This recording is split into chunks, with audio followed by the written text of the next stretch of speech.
Magandang araw po, welcome po sa aking channel of 9TV. Patalas sa 10. Meron po ba kayong mga properties na napapabayaan or non-performing assets? Plan nyo yung ibenta, pero wala kayong oras pagbenta nito. Kung ito'y pagkakatiwala nyo po sa amin, tawag lang po kayo sa aking numero, usap po tayo, gawa ko po ng video for free. Yes, libre po, wala po kayong babayaran. Tutulungan pa namin kayong mabenta ang inyong property. Kami na po bala sa marketing, sa boosting or paid ads. Even sa tripping, hindi na po kayo mapapagod sa pag-entertain ng mga buyers. Kami na po bala sa lahat. Tawag lang po kayo.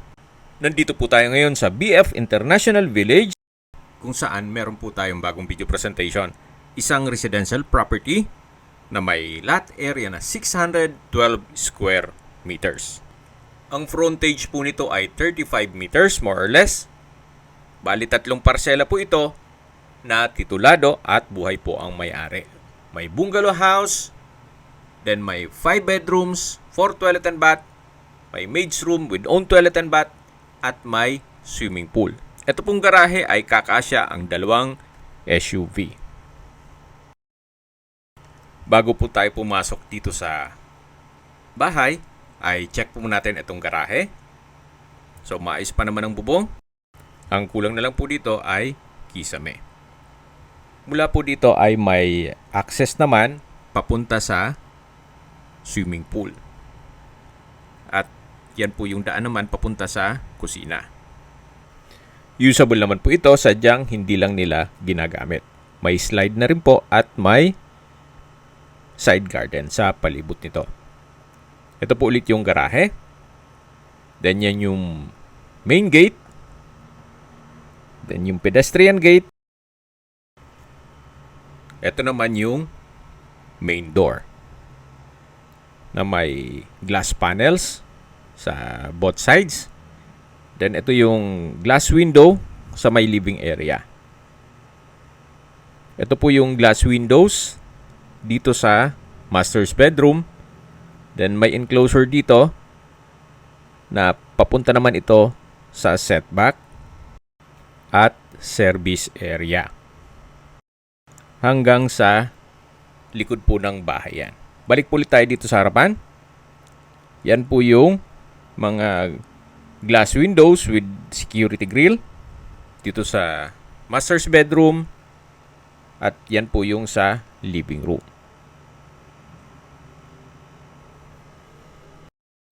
Balik po ulit tayo dito sa main door. Then may center lamp sa ceiling. At papasok na po tayo. Welcome po dito sa bahay ni Sir.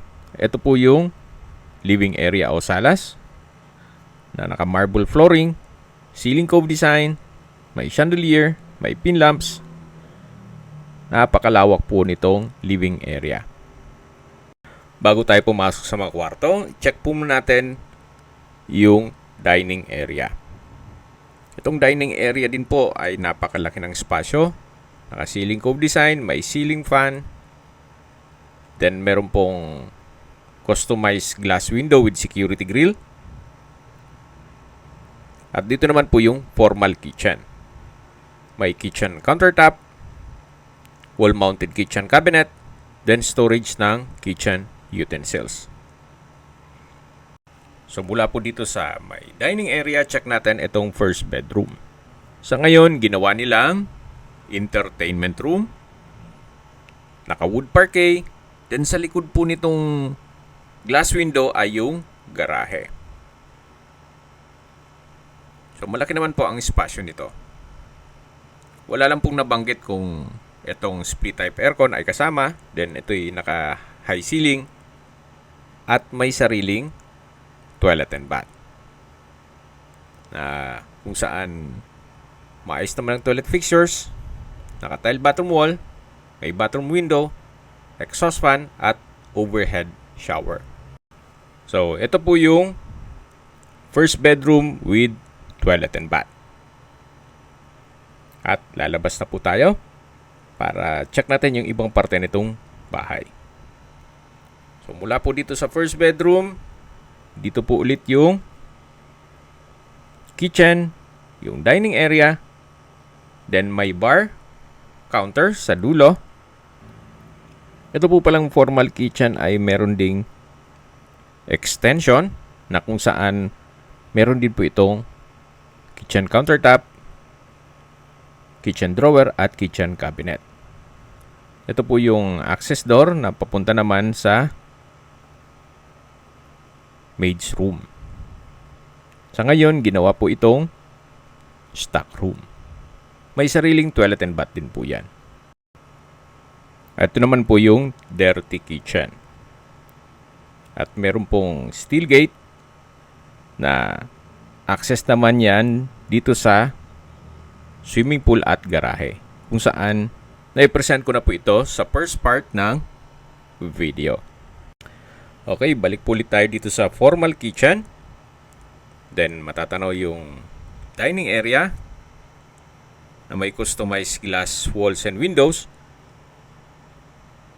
Then may partition dito na decorative glass wall.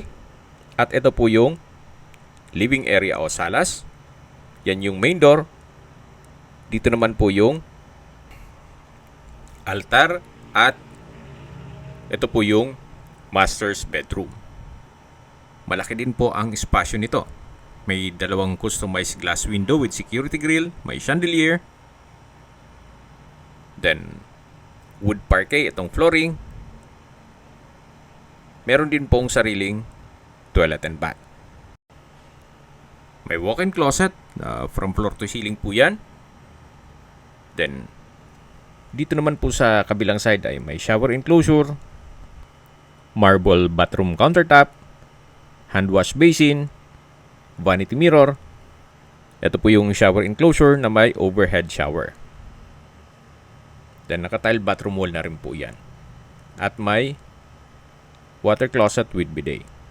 So, ito po yung master's bedroom. Okay, labas po tayo dito sa hallway para ma-check natin yung ibang kwarto. So, dito naman yung third bedroom. Malaki din po ang espasyo nito.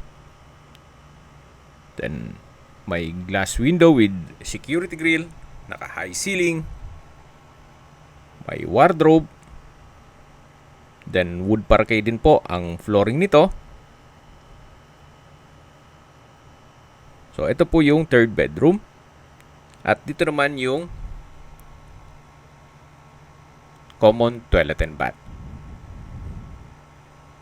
Naka-tile bathroom wall, may hand wash basin, vanity mirror, shower enclosure, overhead shower, bathroom window, may glass blocks dito sa wall ng shower enclosure at sliding glass door. Okay, labas na po tayo. At ito po yung last bedroom. At biglaan po ang video shoot, kaya hindi po ganun ka-prepared sila. So, balik po ulit tayo dito sa may living area o salas.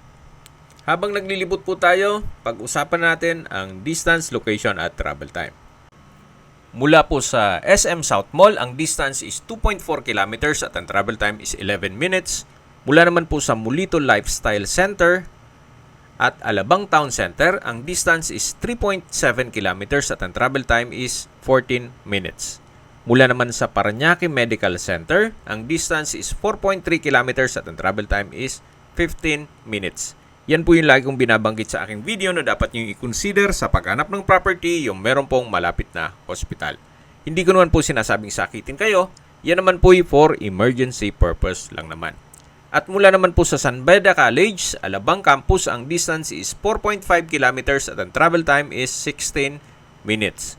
Mula naman sa SMBF Parañaque, ang distance is 3.7 kilometers at ang travel time is 15 minutes.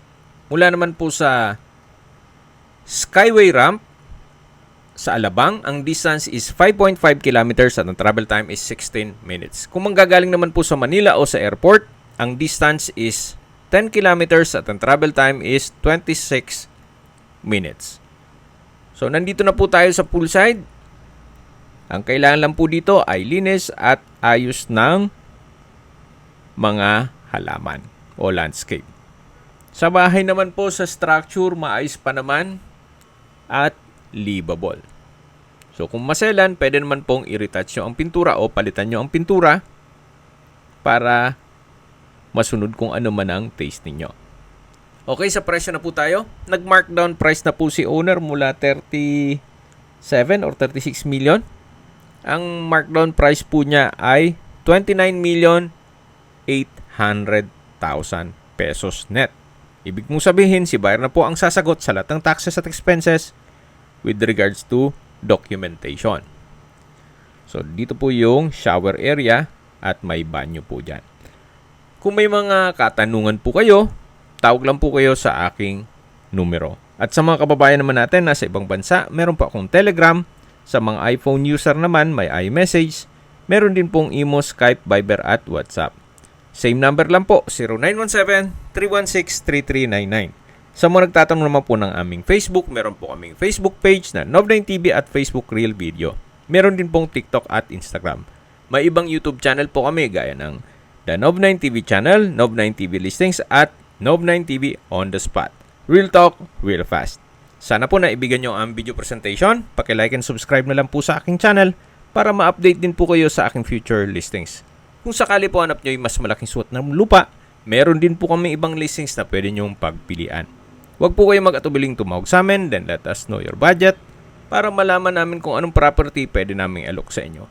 Sa lahat pong viewers, subscriber at nagtiwala po sa amin, salamat po sa suporta. Ingat po kayo lagi at yung pamilya. Maraming salamat po.